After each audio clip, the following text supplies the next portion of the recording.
আসসালামু আলাইকুম। কেমন আছো আমার প্রিয় সকল বন্ধুরা? আশা করি তোমরা সকলেই অনেক অনেক ভালো আছো, আনন্দে আছো, সুস্থ আছো। আলহামদুলিল্লাহ আমিও অনেক ভালো আছি। প্রথমেই জানাই আমার সকল বন্ধুদের জন্য রইল অসংখ্য ধন্যবাদ। অনেক অনেক ভালোবাসা ও শুভকামনা। আজকে আমি তোমাদের সঙ্গে শেয়ার করতে চলেছি মোচার টিক্কা রেসিপি। মোচার টিক্কা রেসিপি কিন্তু অসাধারণ লাগে। যেকোনো মাংসের টিক্কাকেও কিন্তু হার মানায় এই মোচার রেসিপি। তো চলো দেখে নাও আমি কিভাবে এই মোচার টিক্কা রেসিপি বানিয়ে থাকি। তার জন্য লাগছে প্রথমে মোচা। তো দেখো মোচাটা কিন্তু আমি ছোট ছোট টুকরো টুকরো করে কেটে নিয়েছি। তোমরা কিন্তু কম বেশি সকলেই মোচা পরিষ্কার করতে জানো, তাই আমি কিন্তু মোচাটা পরিষ্কার করা আর তোমাদের দেখাইনি। তো এখানে দেখো মোচাটাকে ছোট ছোট টুকরো টুকরো করে কেটে নিয়েছি, আর এটাকে কিন্তু আমি হালকা একটু সেদ্ধ করে নিয়েছি। এটা আমি 10 মিনিট মতো সেদ্ধ করে নিয়েছি দেখো। তো এটা কিন্তু গলে যায়নি, একটু হালকা সেদ্ধ করে নিয়েছি অল্প।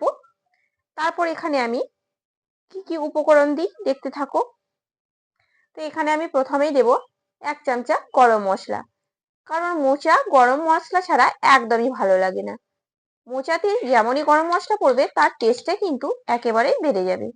তো প্রথমেই আমি দিয়ে দিলাম গরম মশলা, আর এখানে দিয়ে দিচ্ছি 1 চামচা জিরে আর ধনে গুঁড়ো। এটাকে আমি একসঙ্গে গুঁড়ো করে নিয়েছি।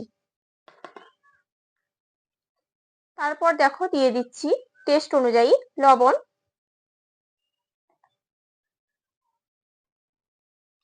আর দিয়ে দিচ্ছি 1/2 চামচা হলুদের গুঁড়ো।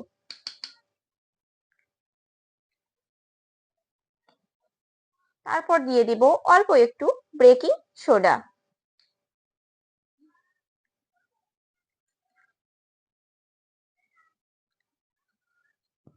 তারপর দেখো আমি দিয়ে দিচ্ছি এখানে পেঁয়াজ কুচি।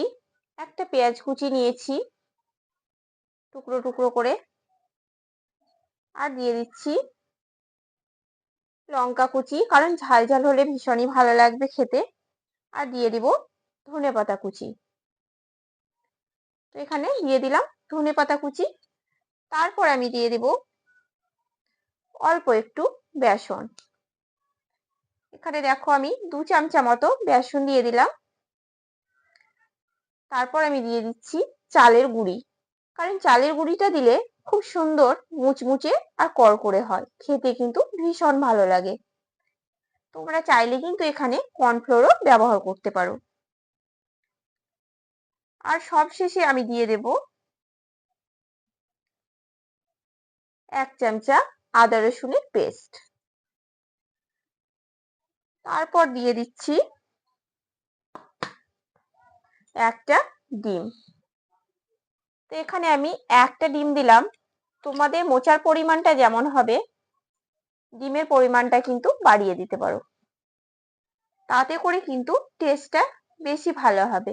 এখানে আমার মোচার পরিমাণটা একেবারেই অল্প, তাই আমি এখানে ডিমের পরিমাণটা কম দিয়েছি। একটা ডিমই এখানে আমার যথেষ্ট। তো সবকিছু উপকরণ কিন্তু আমার দেওয়া হয়ে গেছে। এবার এটাকে হাতের সাহায্যে সুন্দর করে মেখে নেব। তো দেখো আমি এটাকে মেখে নিচ্ছি। এটাতে যদি আর একটু বেসনের দরকার হয় তাহলে দিয়ে দিতে হবে। তো দেখি মাখাটা কেমন হচ্ছে। তো এখানে দেখো মাখাটা কিন্তু আমার ঠিকঠাকই হয়েছে। এখানে কিন্তু একদমই নরম হয়নি বা ঢিলে হয়নি। এখানে সুন্দর কিন্তু মোচা টিক্কা বা মোচা পকোড়া সুন্দর দেওয়াই যেতে পারে শেপ। তো খুব সুন্দর হয়েছে। চলো এবার আমি এগুলোকে কিভাবে বানিয়ে নিই দেখো। তো এখানে আমি কড়াইয়ে তেল দিয়ে দিয়েছি, আর তেলটাও কিন্তু হয়ে এসেছে গরম। এবারে আমি পকোড়াগুলোকে, মানে মোচা পকোড়া মোচা টিক্কাগুলোকে দিয়ে দেবো। তো তোমরা তো দেখলেই যে আমি লম্বা লম্বা শেপ করে নিয়েছি, তাতে করে দেখতে ভীষণ ভালো লাগবে বলে। তোমরা চাইলে কিন্তু এটাকে যে কোনো শেপ বানিয়ে নিতে পারো, তাতে কিন্তু কোনো অসুবিধা হবে না। দেখো এটাকে আমি মিডিয়াম ফ্লেমে ভেজে নেব।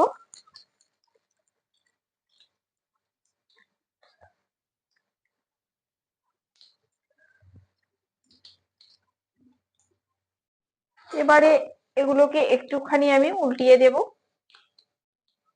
এভাবে উল্টিয়ে দিচ্ছি। তারপর আরো একটুখানি ভেজে নেব।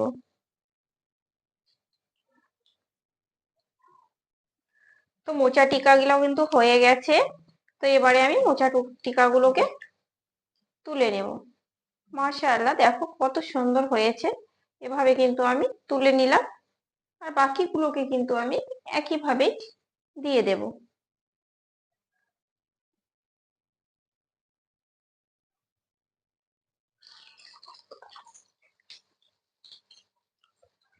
দেখো বাকিগুলোকেও কিন্তু আমি একইভাবে দিয়ে দিচ্ছি।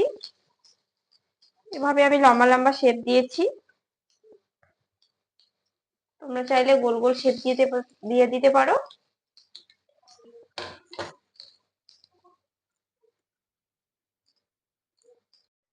আলহামদুলিল্লাহ, আমার সব মোচার টিক্কাগুলো কিন্তু রেডি হয়ে গেছে। আর দেখো কত সুন্দর মুচমুচে হয়েছে। এ ধরনের টিক্কা, মোচার টিক্কা কিন্তু অসাধারণ লাগে খেতে। যারা মোচা খেতে ভালোবাসো তারা অবশ্যই এই রেসিপি একদিন বানিয়ে দেখো, ভীষণ ভালো লাগবে। আর যারা মোচা খেতে ভালোবাসো না তাদের আমি অবশ্যই বলবো তারা তো অবশ্যই একদিন বানিয়ে দেখো, ভীষণ ভীষণ ভীষণ ভালো লাগবে। এই মোচা টিক্কা কিন্তু অসাধারণ লাগে খেতে, খুবই টেস্টি এই মোচা টিক্কা। তো আমার আজকের মোচা টিক্কা রেসিপিটি তোমাদের কেমন লাগলো তোমরা কিন্তু কমেন্ট বক্সে অবশ্যই জানাতে ভুলো না। ভালো লাগলে আমার চ্যানেলটিকে লাইক, শেয়ার, কমেন্ট ও সাবস্ক্রাইব করে আমার পাশে থেকো। সবাই অনেক অনেক ভালো থেকো, সুস্থ থেকো। দেখা হচ্ছে তোমাদের সঙ্গে নেক্সট রেসিপিতে। আল্লাহ হাফেজ।